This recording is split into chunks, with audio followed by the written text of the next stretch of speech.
जय हिंद। स्वागत है आपका फिर से एक बार फिजिक्स एरिया के इस प्लेटफॉर्म पर।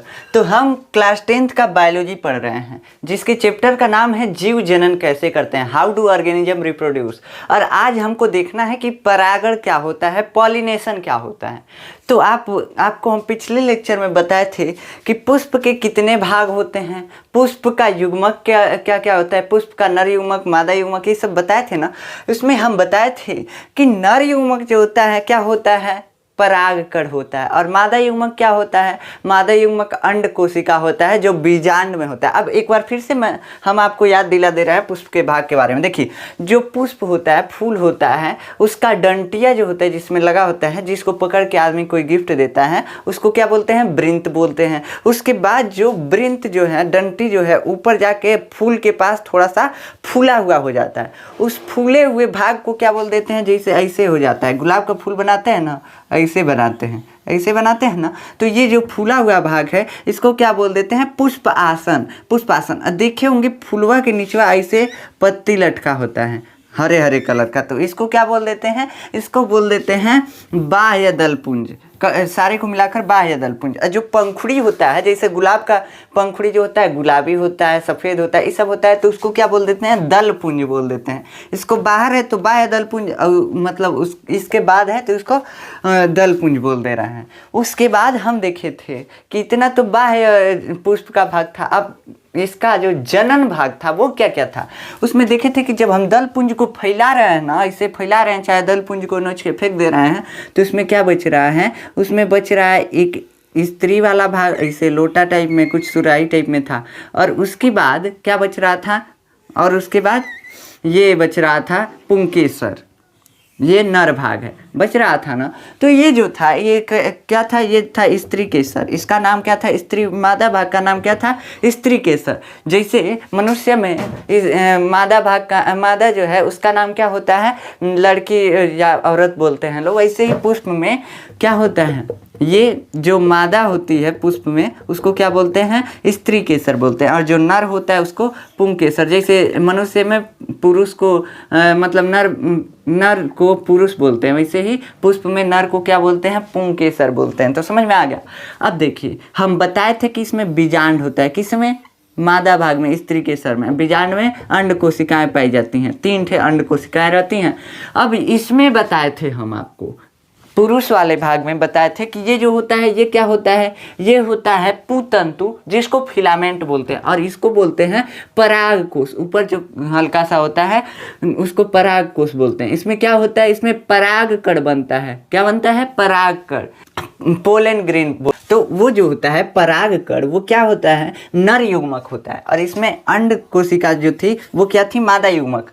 अब हम लैंगिक जनन करा रहे हैं, क्या करा रहे हैं, सेक्सुअल रिप्रोडक्शन करा रहे हैं। तो दोनों युग्मक को मिलाना है हमको। मिलाएंगे कैसे, तो यही आज देखेंगे कि परागण क्या होता है। देखिए, परागकण और परागण में अंतर है। देखिए, परागकण को इंग्लिश में बोलते हैं पोलन ग्रेन और परागण को बोलते हैं पॉलिनेशन।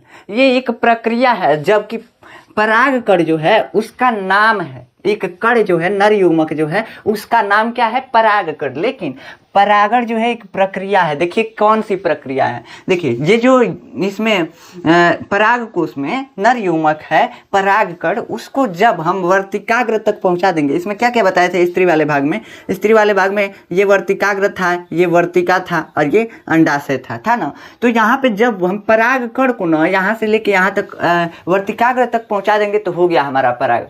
मतलब परागकण को वर्तिकाग्र तक पहुंचाना क्या कहलाता है, परागण कहलाता है। बस इतना ही है परागण, और कुछ नहीं है।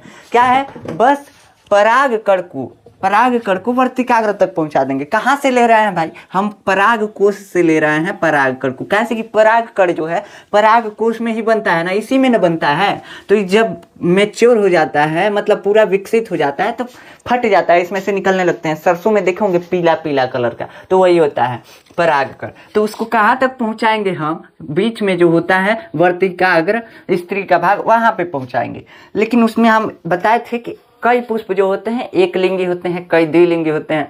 तो देखिए, एक लिंगी क्या क्या बताए थे, एक लिंगी मतलब जिसमें बस नर भाग होगा, पुंकेसर होगा या स्त्री केसर होगा, कुछ एक होगा तो उसको एक लिंगी बोलेंगे। और जब दोनों होगा तो उसको बोलेंगे द्विलिंगी। और इसका एक और ही नाम है, एक और ही नाम है, इसको बोलते हैं उभयलिंगी। द्विलिंगी या उभयलिंगी दोनों अंग होगा तो द्विलिंगी या उभयलिंगी, तो दोनों आप बोल सकते हैं। अब देखिए, अब ये परागण तो हो गया कि परागण जो होता है, पराग कणों का वर्तिकाग्र तक पहुंचना क्या कहलाता है? परागकण। अब मान लीजिए कि ऐसे हम जैसे फूल बनाए हैं वैसे तो अगर तुरंत पराग कोष फटेगा, इसमें से पराग कण निकल के इस पे गिर जाएगा, इसमें हमारा कोनो काम नहीं है, कोई कुछ काम नहीं कर रहा है, ना इधर उधर जा रहा है, तो सिंपल है, समझ में आता है। अब देखिए, एक होता है स्वपरागण, एक परपरागण। तो ये तो स्वपरागण कर रहा है। देखिए, स्वपरागण किसको बोलते हैं? परागण जो होता है दो प्रकार का होता है। तो स्वपरागण किसको बोलते हैं? सेल्फ पॉलिनेशन किसको बोलते हैं? सेल्फ पॉलिनेशन जो होगा ना, उसमें स्वयं के फूल से स्वयं में चला जाएगा। जैसे अभी बनाए थे इसमें, तो ऐसे वर्तिकाग्र था ना, और इसमें साइड से पराग कोष, मान लीजिए पराग कोष में से पराग कण निकला, इस पे गिर गया, तो ये भी स्वपरागण है। और लेकिन अब मान लीजिए कि यह एगो फूल है, ठीक, ये एगो फूल है, एगो और फूल है ये, ठीक, इसमें ये जो है दोनों एक ही पौधा में है, मतलब एक ही पौधा में दो गुलाब का फूल फुलाया है, समझ रहे हैं ना। तो इसमें से पराग कण निकला और इसमें चला गया, तभी भी क्या कहेंगे? तभी भी कहेंगे कि स्वपरागण हो रहा है। कहाँ से? कि उसी पौधे के पुष्प में गया जिसमें हई लगा है ना। देखिए कैसे हई पुष्प का भाग है ना, ऐसे मिला दीजिए। मान लीजिए कि इसका वृंत हो गया, मतलब डंटी हो गया, इस डंटी से फूल जो है जुड़ा हुआ है। तो इस डंटी से जब जुड़ा हुआ है, दोनों फूल आ के नीचे जमीन में लगा हुआ है, ठीक। तो ये दोनों एक ही पौधे में है। तो इस फूल के पराग कोष से क्या निकला? पराग कण निकला, ठीक। उसके बाद इस दूसरे फूल के स्त्री वाले भाग में वर्तिकाग्र पर पहुंच गया, तो इसको भी स्वपरागण बोलेंगे। अगर इसी फूल के पराग कोष से पराग कण निकला और इसी फूल के वर्तिकाग्र पर पहुंचा, तभी भी क्या बोलेंगे? तभी भी बोलेंगे स्वपरागण। तो देखिए क्या होता है, अगर एक फूल है उसमें खुद का खुद अपना परागण कर ले रहा है, खुद अपना मतलब जो पराग कण है खुद ही पे डाल दे रहा है, तभी भी कह देंगे स्वपरागण। किसी दूसरे फूल पर, लेकिन कंडीशन ये है कि वो फूल उसी पौधा में लगा होना चाहिए जिस फूल से क्या निकला है? परागकण, उसी फूल पे चला जाएगा, तो क्या बोल देंगे कि ये स्वपरागण है, ठीक। तो समझ में आ गया कि स्वपरागण क्या होता है? स्वपरागण वो प्रक्रिया है जिसमें परागकण उसी फूल के वर्तिकाग्र पर या उसी पौधे में लगे हुए फूल के वर्तिकाग्र पर पहुंचता है, तो उसको क्या बोलते हैं? स्वपरागण बोलते हैं। अगर आपको नोट्स चाहिए तो आप व्हाट्सएप पे जुड़ के नोट्स डाउनलोड कर सकते हैं। व्हाट्सएप का लिंक जो है चैनल के डिस्क्रिप्शन में दिया हुआ है, या वीडियो के डिस्क्रिप्शन में भी होगा, तो वहां से आप जा करके और नोट्स डाउनलोड कर सकते हैं। तो चलिए अब देखते हैं आगे। परपरागण क्या होता है? इसको बोलते हैं क्रॉस पॉलिनेशन। ये क्या होता है? ये जो होता है ना क्रॉस पॉलिनेशन कुछ नहीं होता है। इसके अलावा जैसे भी परागण होगा उसको क्या बोल देंगे? Cross pollination. जैसे मान लीजिए कि एगो है फूल का पौधा है, एगो गुलाब का पौधा है, ठीक, और उसके बाद एगो है गुलाब का पौधा है, ठीक हो गया ना। तो मान लीजिए अलग लगा हुआ है, अलग लगा हुआ है, इसमें से क्या हुआ? इसमें से क्या है? ये नर भाग है, नर भाग से निकला परागकण और इस पौधे के फूल पे चला आया, तो इसको क्या बोल देंगे? इसको बोल देंगे परपरागण। क्या बोल दिए? परपरागण। देखिए सरसों जो होता है, सुने होंगे सरसों, उसमें परपरागण होता है, जो पीला पीला उसमें होता है ना, ऐसे कौन जाता है तो हाथ से भी ऐसे छूते चला जाता है। जब हाथ से छुएंगे तो इसे उसमें से पीला पीला उड़ता है, अब वही उड़ के वर्तिकाग्र पे पहुंच गया उस दूसरे फूल के, तो ये भी परपरागण हो गया। तो देखिए परपरागण है क्या? मतलब कि एक पौधे के फूल से निकला और दूसरे पौधे के फूल पे जा रहा है। यहाँ देखिए अलग अलग पौधा है, दोनों अलग अलग है, और उसमें क्या था? एक पौधा जो था एक था, उसी में से दो निकले हुए थे फूल। लेकिन इसमें क्या है? इसमें कंडीशन ये है कि पौधे अलग अलग होने चाहिए। लेकिन उसमें तो मान लीजिए कि हवा से मतलब अपने आप हो जा रहा था परागण, ठीक। इसमें माध्यम की आवश्यकता पड़ती है। माध्यम क्या होता है? उसमें भी जब दूसरे फूल पे जाएगा तो कभी कभार माध्यम की आवश्यकता पड़ती है, लेकिन इसमें ज्यादातर माध्यम की आवश्यकता पड़ती है। माध्यम क्या होता है? मतलब कि जो परागकण को यहाँ से उठा के यहाँ ले आ रहा है उसको क्या बोल देंगे? माध्यम। जैसे मान लीजिए कि एगो कीड़ा आया, एगो गुलाब पे बैठा, मान लीजिए भौरा आया, ठीक, एगो गुलाब के पौधे पे बैठा, इसमें से परागकण निकले हुए थे, मतलब फट गया था ये कौन सा भाग? पुंकेसर भाग। अब इस पे बैठा तो उसके पैर में लग गया परागकण, अब यहाँ से उड़ के आया दूसरे फूल पे आके बैठ गया, तो इसमें क्या हो गया? इसमें परागण हो गया। कैसे? कि इसके पैरों में लगा हुआ था, यहाँ आके गिर गया, तो अब यहाँ आके गिर गया तो ये माध्यम बन गया। भौरा क्या है? माध्यम है, एजेंट है। क्या है? एजेंट है। जैसे LIC जो LIC के एजेंट होते हैं ना, सेम वैसे ही ये भौरा यहाँ पे काम कर रहा है। देखिए कंपनी दूसरा है, आई मान लीजिए LIC है, आई का है, ये जो है क्या है, ये जो मतलब कस्टमर है, तो कंपनी से कस्टमर तक पहुंचाने का काम कौन कर रहा है? भौरा। तो देखिए LIC एजेंट भी यही करते हैं। तो इसमें भौरा जो है क्या है? एजेंट है, एजेंट बोलते हैं इसको, इंग्लिश में भी एजेंट बोलते हैं, जहाँ माध्यम है। ठीक, तो समझ में आया कि क्या होता है स्वपरागण परपरागण। स्वपरागण में क्या होता है? खुद के फूल से खुद में जब परागण हो जाएगा तो क्या बोल देंगे? स्वपरागण। और जब अलग पौधे के फूल में परागण होगा तो क्या बोल देंगे? पर परागण।